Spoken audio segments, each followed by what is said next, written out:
The Mandalorian is a Star Wars series available on Disney+. It tells the tale of a lone bounty hunter who, after saving Grogu, lovingly known as Baby Yoda, is forced to go on the run.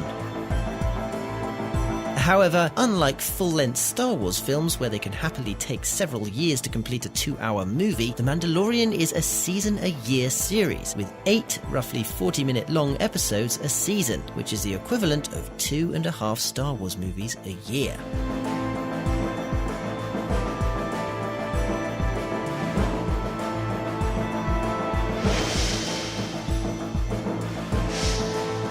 Pixomondo worked alongside Industrial Light and Magic to create the majority of creatures and vehicles that appear in the series.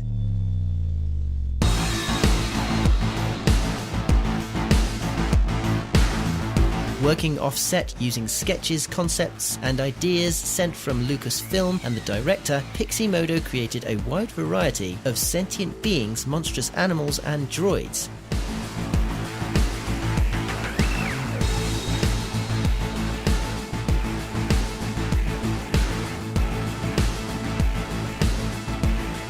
From the tiny nameless lizard nicknamed Groovin Snu to the winged reptilian,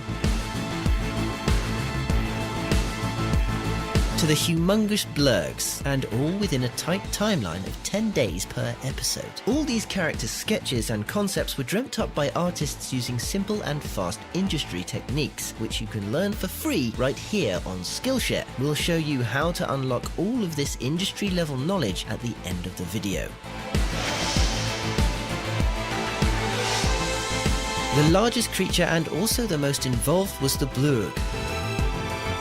These creatures originally appeared in the film Ewoks: The Battle of Endor, and the director loved their stop-motion look, so Pixomondo tried to emulate this effect. They made the muscle work stiffer and didn't do a full muscle simulation on them, but let the animators drive them. This physical effort made the motions a little more jerky and unnatural, whilst being able to see how the muscle worked under the skin made them still look like a living creature. In the scene where Mandalorian learns to ride a Blurrg, Pixomondo dictated how the Blurrg was to move. On set, the crew built a mechanical bull-like model of the Blurrg called the Buck, and Pixomondo had to map out the exact movements for it.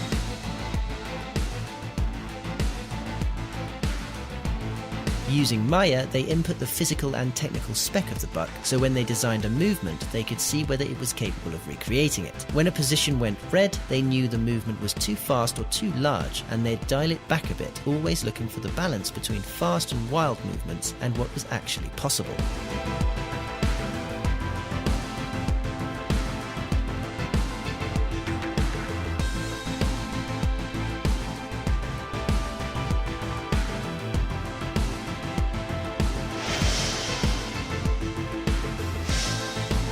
Early on in the series, The Mandalorian is tasked with bringing in a target alive. This target turns out to be Grogu, whom The Mandalorian decides to protect. Legacy Effects created an animatronic puppet and a stuffy version for use on set. Originally, Grogu was going to be CG for the majority of the shots. But after seeing the puppets, the director felt there was something magical about them, and so he redesigned the shots to be able to use puppets as much as possible. This meant that the bulk of VFX work on Grogu was augmenting eye blinks and rod removal. Industrial Light and Magic created an identical CG asset to be used on shots where Grogu is walking or picking things up.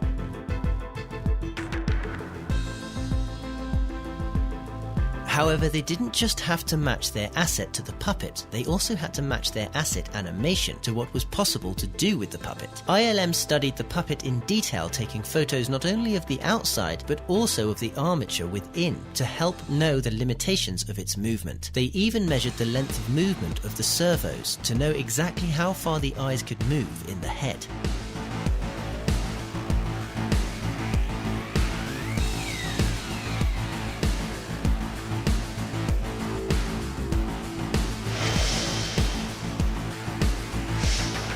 In order to reduce production time and costs, ILM created ILM STAGECRAFT. in conjunction with Gollum Creations, Fuse, Lux Machina, Nvidia, Ari, and Profile Studios, and using Epic's Unreal game engine, ILM created a system that allows filmmakers to generate complicated digital backdrops in real time. Over 50% of The Mandalorian was shot using STAGECRAFT, and it alone is the main reason they were able to get such amazing results so quickly. The system consists of a 270-degree LED video wall, 20 feet tall and 75 feet in diameter, on which pre-created interactive CG environments are projected. This, combined with practical set pieces, meant very little post-production is needed. If you'd like to know more about this system, click up above to see an awesome VFX breakdown about it. One of the biggest benefits of this system is that a lot of what was previously post-production work can be done in pre-production. The Mandalorian environments were created in pre-production and in virtual reality. This meant that all the sets could be virtually scouted before production started. Things could be altered and lighting adjusted. Thanks to Unreal Engine and a dedicated on-set team that became known as the Brain Bar, these adjustments could even be carried out during shooting.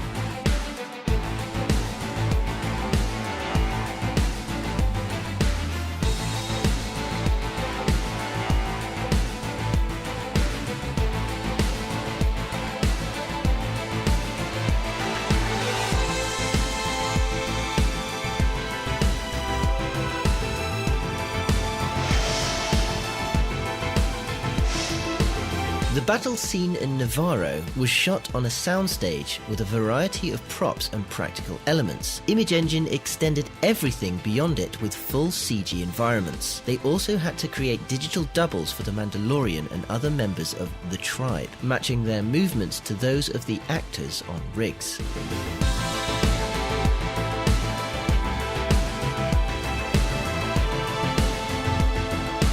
A surprising amount of work went into the laser blasts. In order for the audience to understand the trajectory of the blast, it has to appear for a certain amount of frames, but if it appears for too many frames, it looks slow and unmenacing. Also, laser blasts aren't just red lines going from A to B. They are a light source and therefore illuminate everything they go by. Each blast had to cast a ruby hue on the surrounding objects in order for it to properly integrate into the world.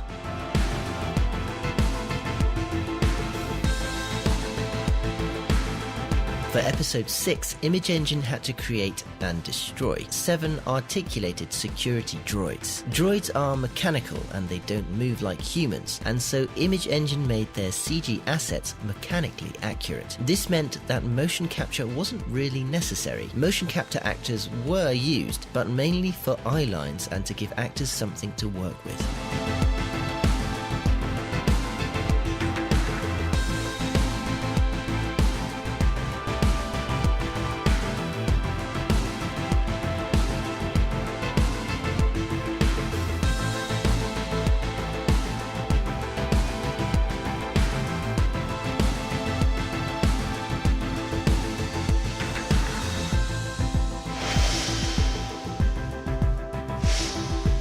HYBRIDE's main task was the creation of the bounty hunter droid IG-11. This droid has double-jointed shoulders and elbows. It can rotate its chest and head 360 degrees, and its arms and legs are hydraulic. In order to help understand the droid's range of movement, the HYBRIDE team created a highly detailed CG version that could be 3D printed. This was then used to create a live-action puppet that could then be used on set.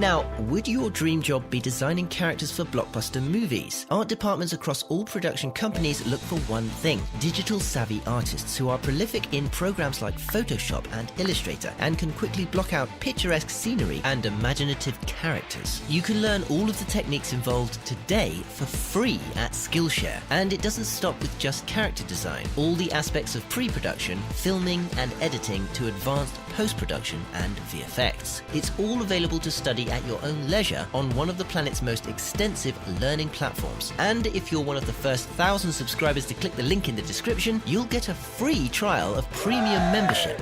So don't miss out. Please give us a like if you enjoyed this video. Don't forget, as always, the links to the music used in this video are in the video description, and be sure to let us know in the comments section which movie VFX you'd like to see behind next.